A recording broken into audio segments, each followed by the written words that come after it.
Ang number 3 ay nag-e-express ng energy ng growth through communication, creativity, at joy. So dito nabubuo ang ideas through sharing, interaction, at creative output. So merong innate magic na nangyayari kapag tatlo, kumbaga, kasi nag-i-interact yung energies in these three. Kumbaga, di ba, the power of three. So if one is the beginning of creation, and two is balance and an exchange of energy, three expresses growth and a moving forward with what you already have. From the foundations, there will be growth. So, ang number 3 ay sumasagisag ng pagsanib at tagumpay. Parang 1 at 2 na nagiging bagong reality. So, parang ang Empress sa Major Arcana. Ang number 3 ay nagsisimbolize ng culmination of energies. So, it's more than the sum of its parts. Sa bawat suit ng isang tarot deck, pinapakita ng 3 ang maturity ng element. At kung titingnan natin dito sa 3 of Wands, ito ang element of fire. So kung titingnan natin yung 3 of Wands ni Rider-Waite, ang message nito ay accomplishment. It doesn't have to be a big accomplishment, but it is success nonetheless. So, makikita natin sa kwentong pinapakita ng baraha ay merong lalaki na nakatalikod. Mukha siyang matatag pero meron siyang calm energy. So, madalas ay ang success na tinutukoy ng baraha na ito ay tungkol sa business or career. Pero it can be about emotional growth and maturity as well. So, merong eagerness na pinapakita itong card na to. Merong dream siyang gustong ma-achieve. Dahil kung titingnan natin yung kwento, ay parang itong lalaki na ito, nakatingin siya sa mga barko sa distance. So, mga barko na nagsasail sa dagat or lake na to. Pero siya, pinapanood niya lang na naglalakbay itong mga barko na to habang siya mananatili siya dito. So in a way, parang grounded siya pero meron siyang energy of venturing into new things. So merong energy of exploration and journeying to reach distances that we've never gone before. Pero in a grounded way.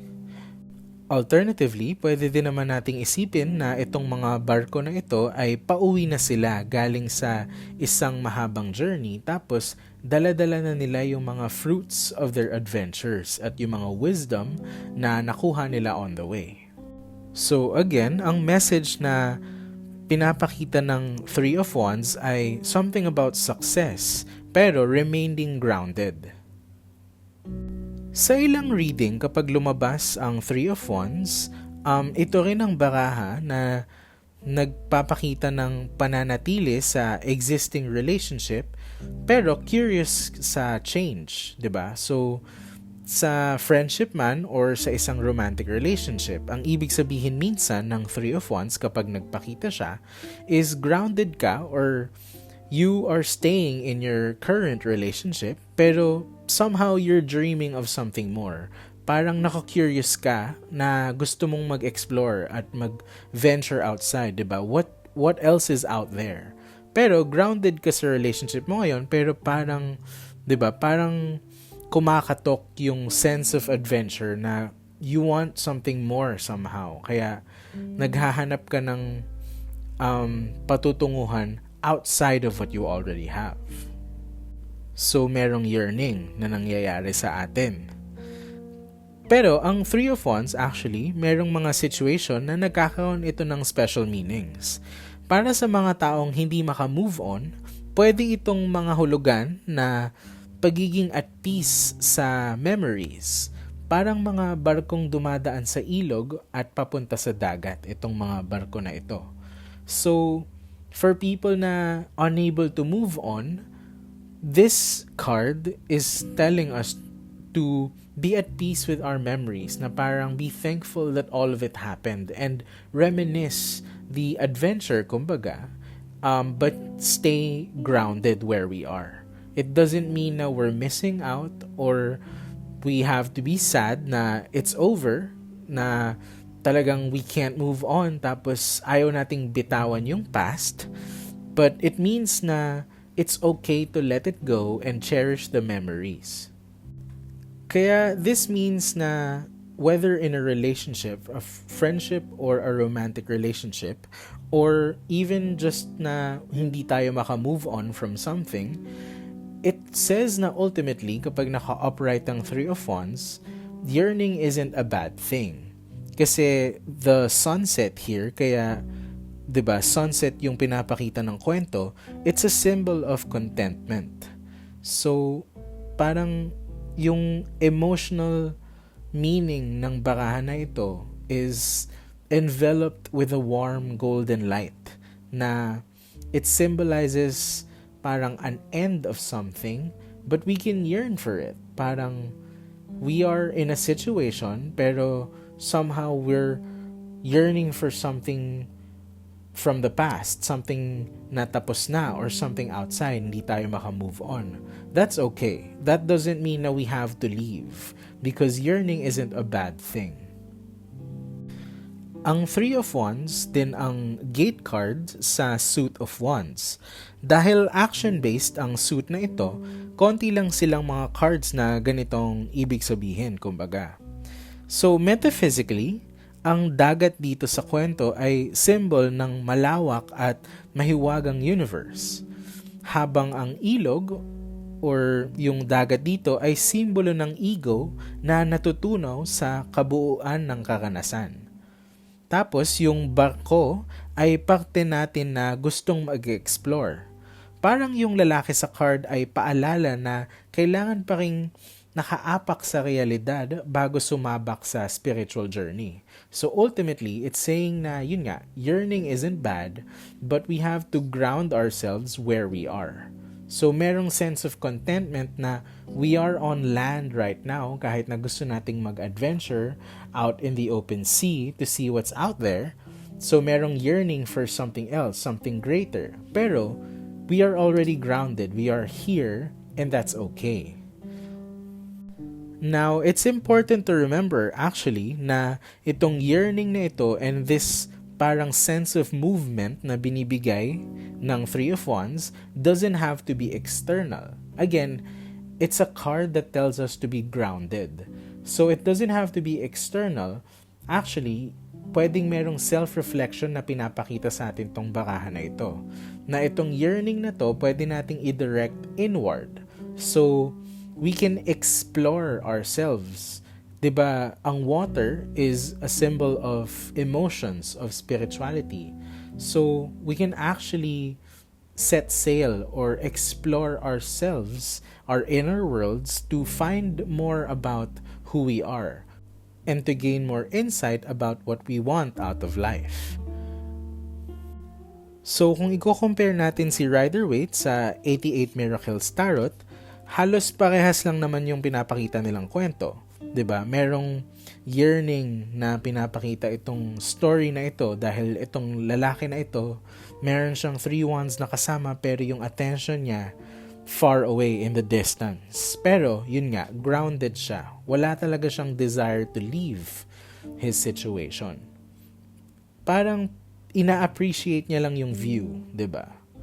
Dito naman sa The Naked Heart Tarot, ang nare-retain na symbolism from Rider-Waite is yung sunset. So yung warm golden light nung setting sun.